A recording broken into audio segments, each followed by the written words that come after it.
Señor presidente, miembros de la Corte, durante casi un siglo, Venezuela ha sostenido de manera constante que las cuestiones relativas a su integridad territorial no pueden someterse a mecanismos de resolución de controversia por parte de terceros. Esa postura no es ni circunstancial ni estratégica, es estructural. Forma parte de su conducta internacional, de su ordenamiento jurídico interno y de su concepción de cómo deben protegerse sus intereses más esenciales. Esa posición no ha cambiado.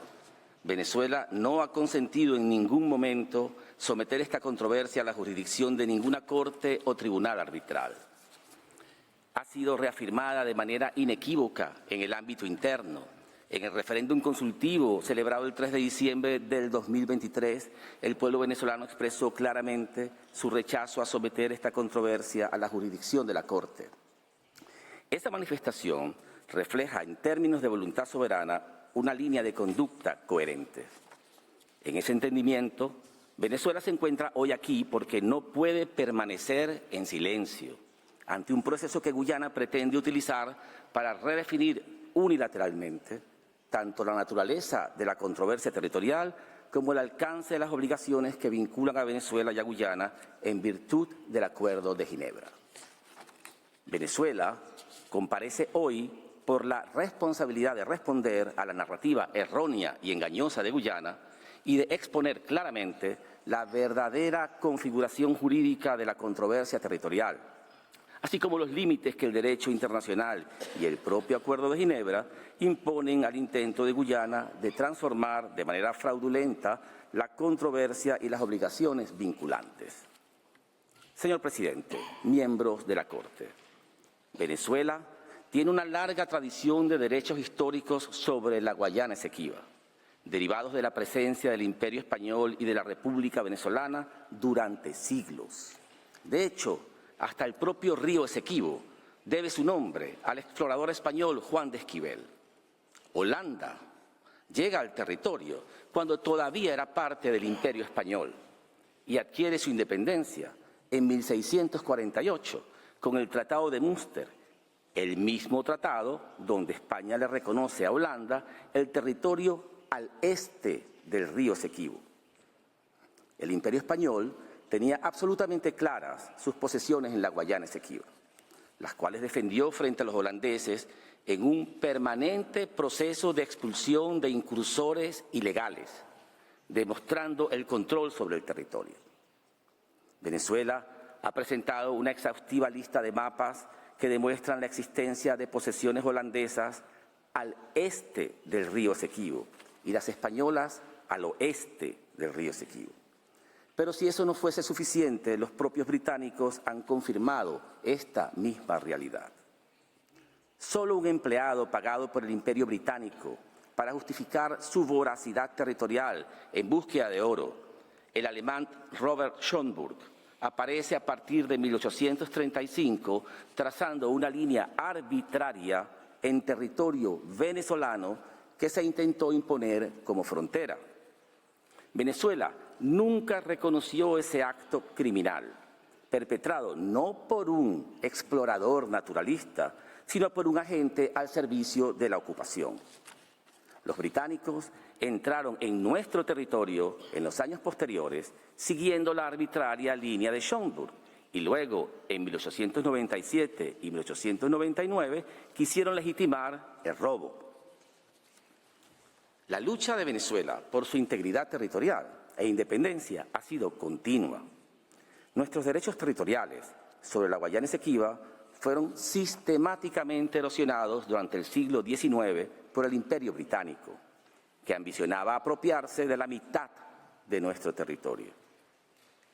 Muchos son los ejemplos de provocaciones ocurridas durante las décadas de 1850 a 1890, época en que los cónsules británicos enviaron comunicaciones a Londres conspirando para apropiarse del territorio, instigar conflictos civiles y tratar de comprar el territorio, hasta, en última instancia, llegar a la acción militar. A pesar de intentar negociaciones directas, pacíficas y diplomáticas, propuestas de arbitraje, mediaciones internacionales, el voraz imperio británico, el mayor imperio del mundo en el siglo XIX, no satisfacía su codicia. Solo la intervención de los Estados Unidos de América en 1895 obligó a los británicos a aceptar el arbitraje. Aunque Venezuela confió el destino de su territorio a la supuesta buena voluntad de los Estados Unidos, lamentablemente ese país no estaba mediando para ayudar a Venezuela, sino para imponer su voluntad en todo el continente y obligar al Imperio Británico a reconocer el nuevo poder. Se trataba entonces de la reedición de la doctrina Monroe, no de la doctrina de 1823, originada con un carácter defensivo, sino la de 1895, que tenía como objetivo imponer la soberanía de los Estados Unidos sobre todo el hemisferio. El Tratado de Washington de 1897 y el fraudulento Laudo de París de 1899 se convirtieron, para los especialistas en el tema, en referencias claves del momento en que Estados Unidos comienza a sustituir al Imperio Británico y a los poderes europeos en todo el continente americano. Así lo reconoce el propio presidente de Estados Unidos, Cleveland, cuando resalta en 1904 las bondades del Laudo de 1899. Cito: «Espero que no sean sino pocos aquellos conciudadanos quienes en retrospecto no reconozcan hoy el bien que le hizo a nuestra nación este episodio en nuestra historia. Estableció la doctrina Monroe sobre bases duraderas ante los ojos del mundo. Mejoró nuestra posición en lo que se refiere al respeto y consideración de los pueblos de todas las naciones, particularmente Gran Bretaña». Cierro la cita. El laudo fraudulento que será abordado por nuestros expertos fue impuesto por las dos potencias más poderosas del mundo. Este es el momento cumbre de la famosa diplomacia de las cañoneras, de los tratados impuestos por la fuerza en Asia, en África y en América Latina. La propia Venezuela, en 1902, justo a mitad de camino entre el laudo de 1899 y la delimitación de 1905, fue bloqueada y bombardeada por el Imperio Británico, por Alemania y por Italia. En 1904, Estados Unidos amenazó con invadir Venezuela, en un caso clásico de la conocida política del Gran Garrote. En estas condiciones, solo las personas que no conocen la historia de Venezuela o denigran de ella, pretenden exigir ahora que nuestro país debió actuar en aquel momento según la ilusión de la perfecta igualdad de los Estados. Pero la realidad es mucho más amarga. Todas estas experiencias sufridas por nuestro pueblo nos enseñaron a trabajar por la paz, pero sin esperar favores de las grandes potencias o resultados milagrosos de arbitrajes internacionales amañados.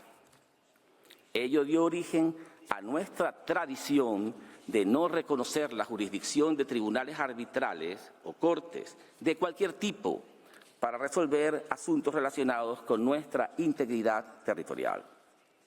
Es precisamente por este motivo que Venezuela no consiente la jurisdicción de la Corte Internacional de Justicia, erróneamente impuesta en la sentencia del año 2020.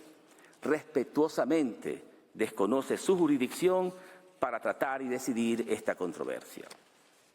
Señor presidente, el proceso de descolonización ocurrido luego de la Segunda Guerra Mundial creó el marco internacional apropiado para que tanto las repúblicas independientes, despojadas de sus territorios por los imperios, como las naciones colonizadas, tuvieran la oportunidad de iniciar procesos de reclamación, de compensación o restitución por los perjuicios sufridos a manos de las grandes potencias.